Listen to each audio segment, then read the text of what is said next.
Yep.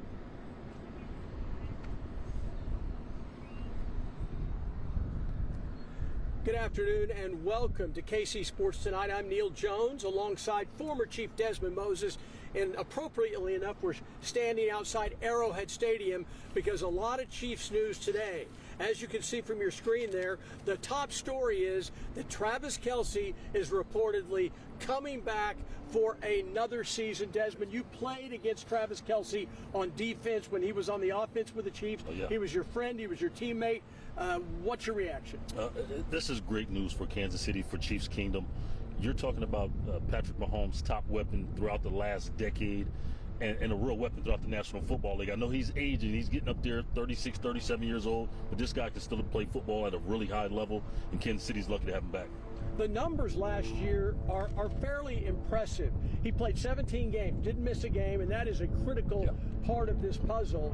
He had 76 catches for 851 yards. He led the Chiefs in receiving. He averaged 12 yards per reception, and the reason that's interesting is that's his career average. Yeah. Guys, usually that number comes down and down and down. You might be 13, 14 for a year or two when you're in your 20s or 22, 23, 24 years old, but then next thing you know, you're averaging 8.8 yards a carry per reception. It's not a factor. He had 5 touchdowns. He still is he's in the top half of the NFL in receiving. Absolutely. I mean, you look at the film. You know, you go back. He pass blocked. He ran blocked tremendously, but he's still getting open. He still understands the game. And one thing that he and Patrick Mahomes have in common, they can read the defense together. So it's almost impossible to stop these guys. If you're in zone coverage, Travis Kelce's still a nightmare. Now, you saw him in the locker room. He was a rookie when you first played with him, obviously, first time he came in. But what kind of a person is he in the locker room? We just read a bunch of stats. I think he's more than just his stats. Yeah, I mean, you know, this guy's 3-4-time runner-up for Man of the Year. He's a consummate professional on and off the field. He gets guys ready not only for practice, but he understands game time and how to bring that energy, how to shake the nerves of some of the young guys. He knows just what to say, but he's come a long way. His maturity is phenomenal, but his wherewithal for the game. You can't have enough guys like Travis Kelce, and I'm not just talking about in a symbolic form. He's a player, he's a ball player, and he goes out and does it every Sunday.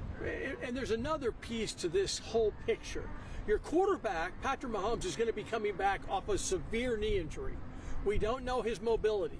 We don't know his availability. We don't know when he's going to be able to play. Maybe it'll be the 4th or 5th week of the season. Maybe it'll be week 1. What we do know is when he comes back, you want to give him what he needs. You need to give him protection up front, but you also need to give him guys who he can work with and feel comfortable with.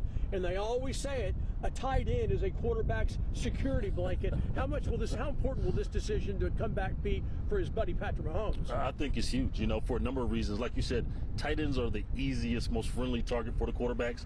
They're big, they're strong, they can catch balls over the middle, they can make contested catches. We can go on down the list. Tight ends are important, and I think, you know, having one of the best in the National Football League will be a beautiful safety blanket for Patrick Mahomes, especially his return. He knows where to get the ball to if things get in a jam. We have talked just informally, that you and I, over the last couple of weeks, about what the Chiefs should do at the 9th spot in the draft. And one thing you and I agreed on is, as great as Jeremiah Love, the running back out of Notre Dame, is, as wonderful a talent as he is, we did not think the Chiefs should go that direction because they have other needs. Yep. Well, today they addressed the running back position by signing free agent Kenneth Walker. He's the Super Bowl MVP. I have to be honest with you, halfway through the season, he was kind of a guy. He was a good running back who didn't catch passes very much, not a great pass blocker, but he was okay. Then the last 6 or 7 games of this season, including the Super Bowl, this guy went nuts. He's in his 4th year last year, and he went off in the Super Bowl. 27 carries, 135 yards. That's 5 yards a carry. 2 catches for 26 yards. That's 29 touches, 161 yards. for a team that really needed to run the football, he was able to do it. The Chiefs are getting him. What's your reaction? Yeah, I love it. He split the load a lot of the year with Charbonnet, two really good running backs. Charbonnet went down, and he had to carry the load of being the primary running back, and he did just that. You talked about it. In the Super Bowl, this guy went off. And as a defender, watching the tape, this guy jumps off the film. He doesn't just make guys miss. He embarrasses guys. We know that Andy Reid wants to throw the ball first. As long as Patrick Mahomes is around and he's healthy, Patrick Mahomes and this offense is going to be a pass first, run second. But why is it important that they develop a running game? I mean, you have to have it. It takes some pressure off to Patrick Mahomes. He doesn't have to handle the ball every play, although you want your all-world quarterback to have the ball as much as possible. Being able to hand it off and get 4, 5, 6 yards, 7 yards without Patrick having to take a hit or something like that, I think is very important for Kansas City. And just staying on schedule. When you can run the football, you get in a second and shorts, opens up your playbook and gives Patrick Mahomes and those guys all of the plays to work with. Okay, then the Chiefs have also made a move to bring in a defensive tackle. Don't even expect me to try to pronounce his first name. It's probably really easy, but I can't. In reading it, it's difficult. His last name is Tonga. He gets a 3-year deal worth $21 million. Yep. He's been with the Patriots. He's known as a guy that can get upfield and get pressure from the interior on the quarterback. As an old defensive linebacker, What do you think? I like it, but I look at the numbers. Half a sack in the last 4 years. When we consider guys pass rushers, especially as a defensive end, you want to see some numbers, some production. I think he's a beautiful pickup just as far as stopping the run, having a stopper in the middle next to Chris Jones. But I want to see some productiveness if we're going to call him a pass rusher. Well, he might. I think he's good at getting pressures. Maybe he doesn't get sacks, but sometimes up the middle, just making a quarterback move his feet can be good, right? I mean, that's wonderful, especially if you have that pressure off the edge, which I think comes to our next point, the draft pick. Getting a quality pass rusher, an edge rusher who can get home right now in under 3 seconds, really make guys like Chris Jones and Tonga's job a lot easier. And then the Chiefs also are getting ready to go into the NFL draft. When you look at this football team, now that they've added a running back, now that they've added a defensive tackle, now that Travis Kelce's coming back, what are their biggest positions of need at the number 9 spot? Well, we can stop talking about Jeremiah Love. Hopefully he has a beautiful career. It won't be here in Kansas City right now anyway, but I think getting that elite edge rusher will be critical. We pay guys a lot of money. Quarterbacks first, guys to protect him, guys he gets the football, and the guys that can disrupt him. We need to get a disruptor. That way we can help those inside guys. Late in the season, we can have pressures and cause havoc with 4-man rushes. Radio station from Denver called me as I was driving out here and said, hey, can you come on with us? And I said, you got 2 minutes because I'm driving out to do a live shot and I'm stuck in traffic. They said, why do you want to sign a has-been tight end? And they said, look, Travis Kelce's an unbelievable human being, a great story. He's been great for the NFL. He's been great for Kansas City. But he is on his last legs. There's no way he's going to have another 1,400-yard career. He's never going to be what he was. And so we talked about that a little bit. And then they asked me a little bit about what the Chiefs need to do at the draft position to get going with this. And my question is, are they close enough that they can help themselves in the draft to be able to build themselves into a playoff team? Because the folks in Denver believe the Chiefs are on the downward thing. They say, hey, what if Mahomes can't play for half the season? How are they going to be? I ask you, what do you think? I absolutely think the Chiefs, they've already made some moves that can really get them back in a good position. They've got the running back secured. I think we got some young guys at the tackle position that we can develop, maybe get a guy a little bit later in the draft to back those guys up. But we get that edge rusher, now we're cooking, because this team really wasn't far off. There was a number of third downs that could change games later in the season, and Spags is still Spags. He'll still get these guys in order, but you give him some weapons to go out there and really cause havoc for offenses around the league. I think Kansas City's a number 1, number 2 seed all over again.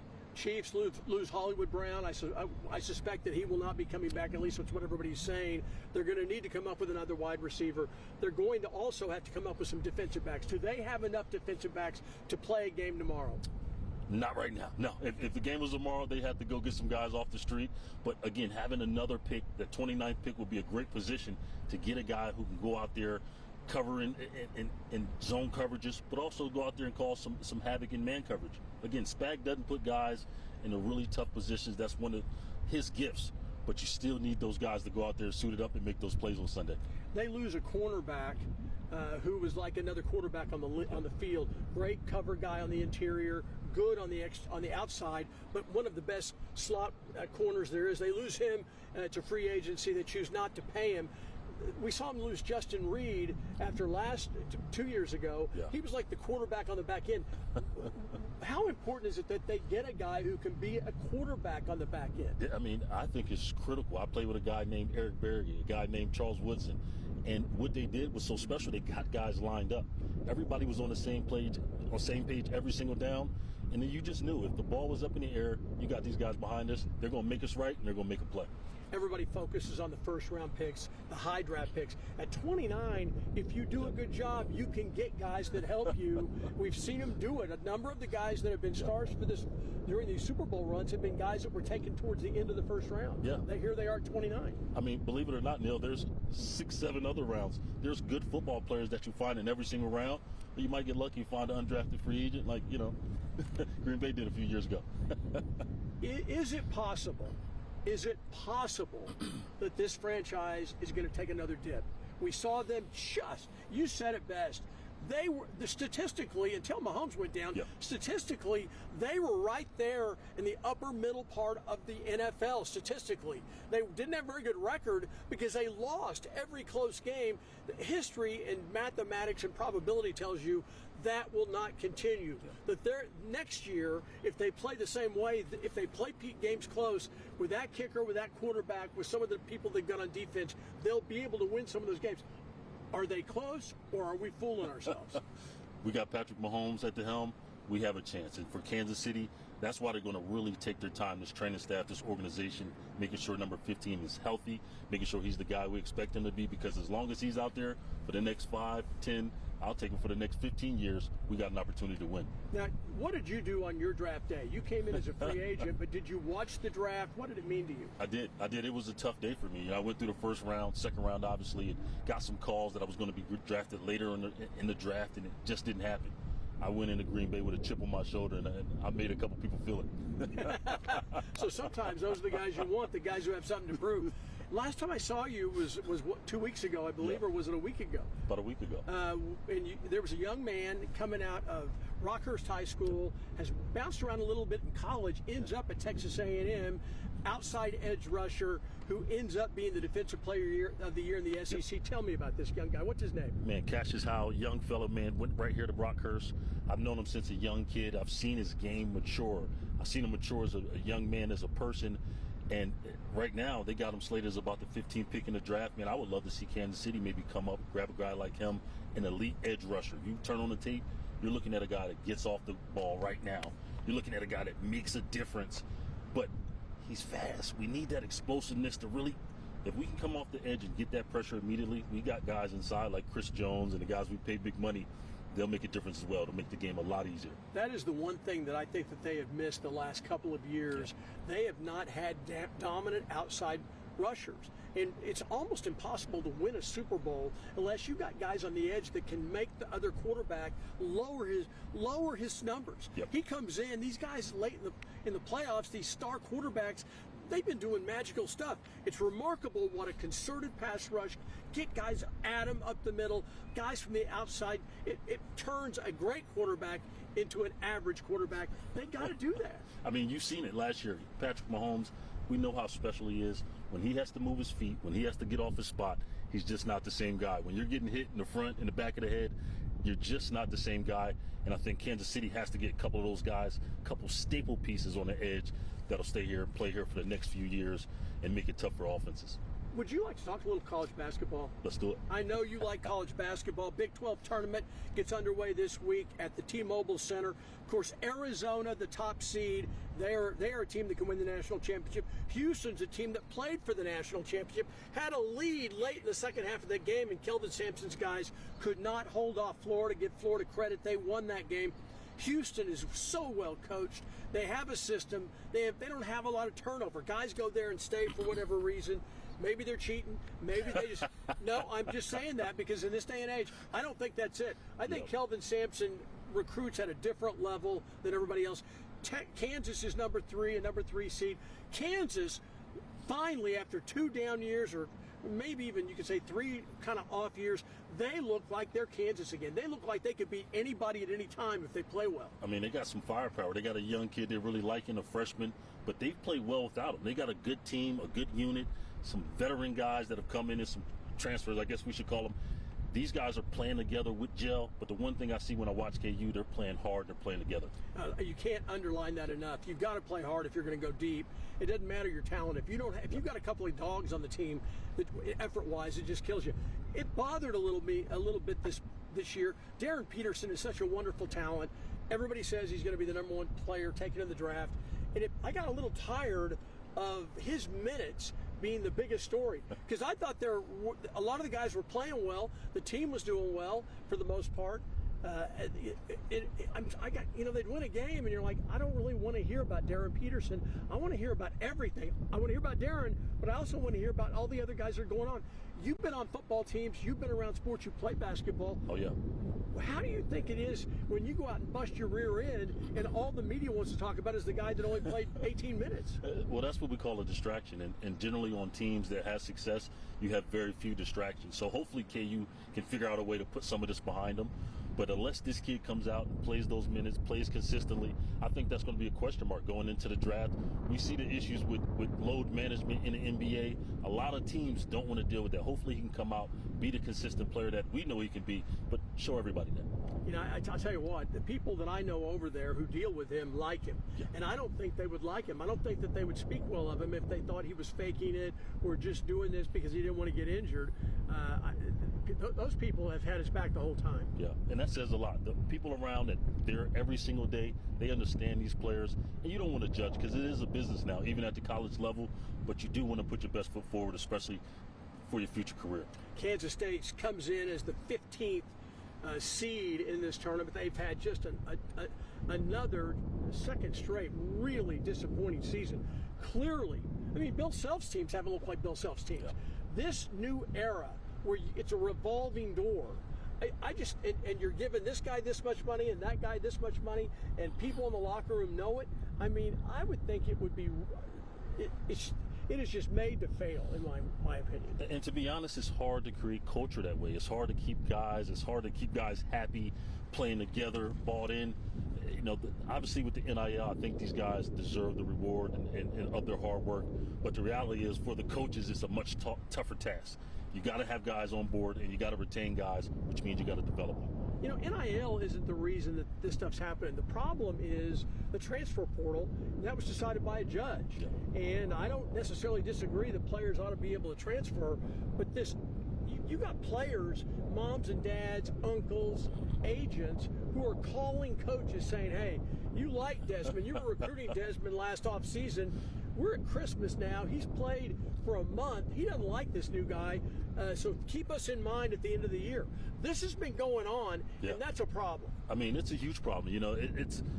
It's still a game. There's still an education involved. You still want to go to the university that's important to you. But I think for these young guys, you got to go somewhere where you can develop into a pro. This is not the end of the road if you're a collegiate athlete. Although they're making good money, they're getting paid handsomely, you want to be a professional. So you got to go to the organization, to the team that can develop you and get you prepared to be that. One of the neat stories this basketball season is the University of Missouri. Missouri got beat handily by the University of Kansas. They got handled easily by the University of Kansas down at the T-Mobile Center. That didn't look good. And then they went over and played in the bragging rights series against Illinois, and they get utterly humiliated. Got beat by more than 40 points. And look, Illinois is really good, and they got a great coach over there, and Brad Underwood, who played at K-State, used to be an assistant at K-State. Look, Illinois is really good, and they can embarrass people. But it looked like Mizzou was going to have another embarrassing year. That is not the case. They end up as the 8th seed, I believe, in the SEC tournament. They have beaten a lot of people. And Dennis Gates, I think, both last year and this year, has proven that he can coach. And I think it's a good lesson. As a player, you go to practice, you keep working. What you are first semester is not necessarily what you're going to be second semester. Yeah, I mean, these guys are developing, and that's the beauty of college sports right now. We saw it in college football. You never know which team is going to be. You get a good roster together, you put $20 million together, you'll have a good team. And that's what college basketball is seeing right now. Some of these teams we thought would struggle, they put some money together late in the year, and they bought themselves a decent team. All right, World Baseball Classic. Let's do it. I mean, my wife and I were watching television the other night, and she goes, "What is that?" And I said, "That's the base we were out for dinner on Friday." And it was the first games of the World Baseball Classic. It was the United States and Brazil, and down in Houston. And she's like, "Where are they? Is that a replay of the World Series? What is that? Why is that? That guy's got like a parrot on his shoulder in the." I go, "That's the Brazilian team." What do you think about this? Oh, I love it. I love it. You know, I grew up playing baseball. It was my best sport. And I fell in love with the game, the nuance, the excitement. You know, I know a lot of old school folks that love baseball. They don't like the celebration, but I think this is an opportunity to see it at its purest form. To see the excitement, the love, to see these guys play for not only their country, but play with guys that are their brothers, their family. This is the baseball in a nutshell. I enjoy it. Every single year it comes on, I try to catch it, try to get my daughters to watch a little bit too, but it's mostly just me. There's Bobby Witt Jr. playing, and my wife goes, "That's Bobby. What's Bobby doing?" I go, "He's playing," and he came back and was talking about just being around these guys, these other players. You don't know them during the season. Sometimes they play in the other league. You don't see them that often, but you're with these guys and you become friends. You learn stuff from them. A young guy like Bobby was when he first played in the Classic is like, I just watched them, their preparation, their mental. I mean, you see them and you could see 30 minutes before first pitch and they're already in. They got the game face on. They're back in the clubhouse. They might be grabbing a glass of water or something, but the bottom line is their mind is on the game, on the pitcher they're going to face, and what they got to do to be successful. And he came back and was able to incorporate that into his game a little bit. I think it's kind of fun. You know, Vinny is playing for Italy. I think the only thing, and he ate pizza, so that made him eligible for Italy. And he is so excited to do that. You know, Salvi's playing for his home country, Venezuela. And I do think as long as nobody gets hurt, it's like the greatest thing of all time. Beautiful. I mean, it really is. It's the purity of the sport. They're playing for the love. They're playing for their country. And by all means, they're playing some great baseball. Yeah, I'll tell you what. You said it. Anybody who wears that Team USA jersey in any sport, curling, suddenly we're like, what the hell's going on with curling? We got to get a better curling team. Why is Canada beating us? Let's start a fight. Do they fight in curling? I don't think so. But, I mean, you put Team USA jersey on them, and people watch anything. I miss the Olympics, and the World Baseball Classic's pretty exciting. And unlike the All-Star Game, although the All-Star Game this year they brought it back, was a lot more interesting. I agree. Because the kid from, was it San Antonio, the door? Wimby. He said, okay, I'm playing. You want to play half-ass or whatever? I'm playing. So next thing you know, they're knocking people down. They were being nice about it, but they were playing hard, and that's what we got to see. Absolutely, that competitive edge. Once you can trigger these guys' competitive edge, everything else will happen on its own. And I think the NBA did a phenomenal job of doing that. Wimbyana, young Ant Edwards out there in Minnesota. Yeah. These guys set the tone, and guys had to follow. I think the Pro Bowl should be all of the guys who don't get in games. Yeah. Dezman is a free agent who's only on special teams, and he cheap shot at some guys, so Andy Reid doesn't trust him. Let's have him as our representative, and they'll go out there and headhunt. Wouldn't that be fun? That's football. You'll see a football game. There's some physicality. Very good. He's Dezman Moses. We are so lucky to have him every Sunday on our Price Chopper Game Day shows as we break down and preview the Chiefs games. It's a lot of fun, and we had a great time today here on KC Sports Tonight. We got to go. We've got a bunch of more coming up at 6 o'clock on Travis Kelce and Company. That's coming up on KCTV 5 News at 6. Until then, have a great one.